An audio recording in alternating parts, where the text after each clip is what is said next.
नमस्कार। आज हम एक ऐसी गुत्थी को समझने की कोशिश कर रहे हैं जिसने पूरी दुनिया को आप कह सकते हैं सालों तक उलझाए रखा है। मलेशिया एयरलाइंस फ्लाइट MH370 का गायब होना। बिल्कुल।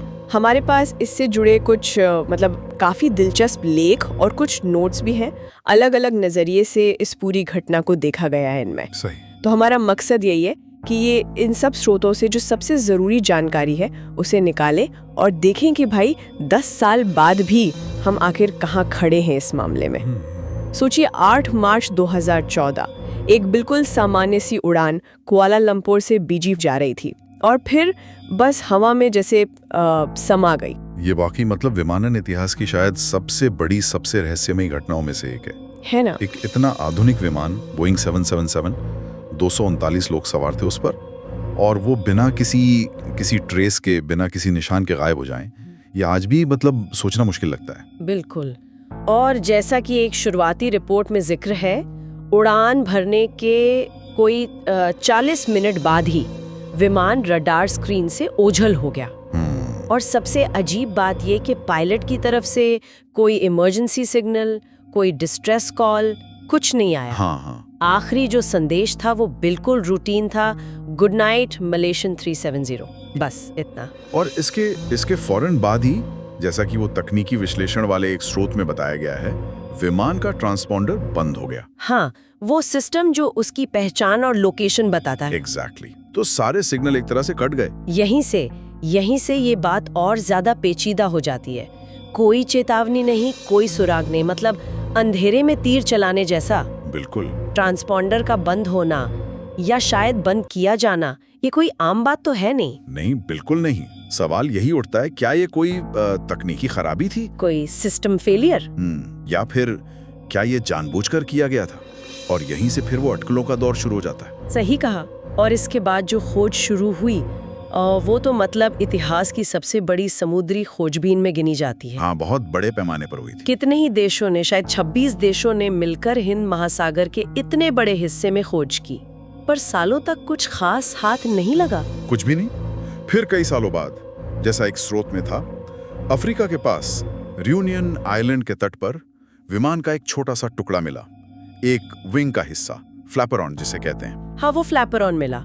उससे कम से कम एक बात तो पक्की हो गई कि विमान दुर्घटनाग्रस्त हुआ था, समंदर में ही गिरा था। हाँ, ये पुष्टि तो हो गई, लेकिन इसने, जैसा आपने कहा, पहेली को सुलझाने के बजाय शायद और गहराई कर दिया। कैसे? क्योंकि एक स्रोत ये बताता है कि वो मलबा जहां मिला, वो जगह उस संभावित उड़ान पथ से, जिसकी गणना सैटेलाइट पिंग्स के आधार पर की गई थी, उससे काफी दूर थी। अच्छा। हाँ, तो अब सवाल यह है कि क्या हमारी वो सैटेलाइट डेटा की गणना गलत थी, या विमान उस रास्ते पर गया ही नहीं, या कहीं और गिरा? मतलब एक जवाब मिला तो 10 नए सवाल खड़े हो गए। बिल्कुल। तो असली सवाल तो अब भी वहीं के वहीं है ना, जी। जो स्रोतों में भी बार बार उठ रहे हैं। पहला तो ये कि विमान आखिर गिरा कहाँ? पूरा मलबा क्यों नहीं मिला अब तक? सिर्फ वो 1-2 टुकड़े ही क्यों? सही। और दूसरा, वो पायलट वाली थ्योरी, क्या कैप्टन ज़ाहिरी अहमद शाह ने जानबूझकर ऐसा किया?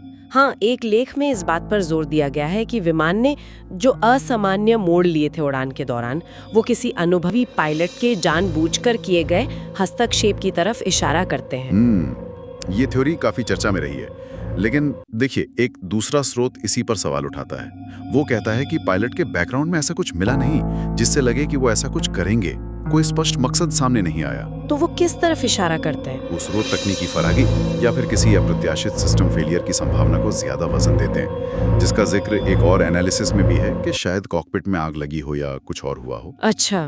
फिर एक और एंगल है अपहरण या बाहरी हस्तक्षेप, हाईजैकिंग। हाँ, ये भी एक थ्योरी है। क्या विमान के सिस्टम को रिमोटली हैक किया गया? कुछ शुरुआती मतलब अपुष्ट रिपोर्ट्स में ऐसी बातें थीं, लेकिन बाद की जो आधिकारिक जांच रिपोर्ट्स आईं, उनमें इस थ्योरी को ज्यादा तवज्जो नहीं दी गई, जैसा कि एक स्रोत बताता भी है। और वो सैन्य साजिश वाली बातें कि किसी देश ने गलती से या जानबूझकर मार गिराया, हाँ, वो भी अटकलें ही रहीं। मतलब कोई ठोस सबूत किसी भी थ्योरी के पक्ष में मजबूती से नहीं आया अब तक। सब कुछ शायद और हो सकता है बरी अटका हुआ है। इन सभी स्रोतों को अगर हम एक साथ रख कर देखें तो जो बात सबसे ज्यादा चौंकाती है वो यही है कि इतने सारे विरोधाभासी सुराग हैं, सिद्धांत हैं। बिल्कुल।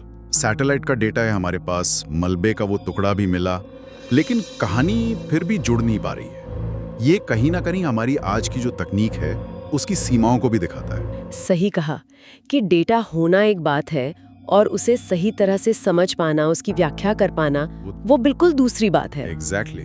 मतलब 10 साल बाद भी इतनी जांच, इतनी खोजबीन, इन तमाम जानकारियों के बावजूद सच क्या है ये साफ नहीं है। और 239 परिवार वो आज भी एक निर्णायक जवाब का इंतजार कर रहे हैं। ये घटना हमें सोचने पर मजबूर करती है कि हमारी ये दुनिया जिसे हम इतना कनेक्टेड मानते हैं, हर चीज ट्रैक हो रही है, हम ऐसा सोचते हैं, क्या वो वाकई उतनी सुरक्षित, उतनी पारदर्शी है?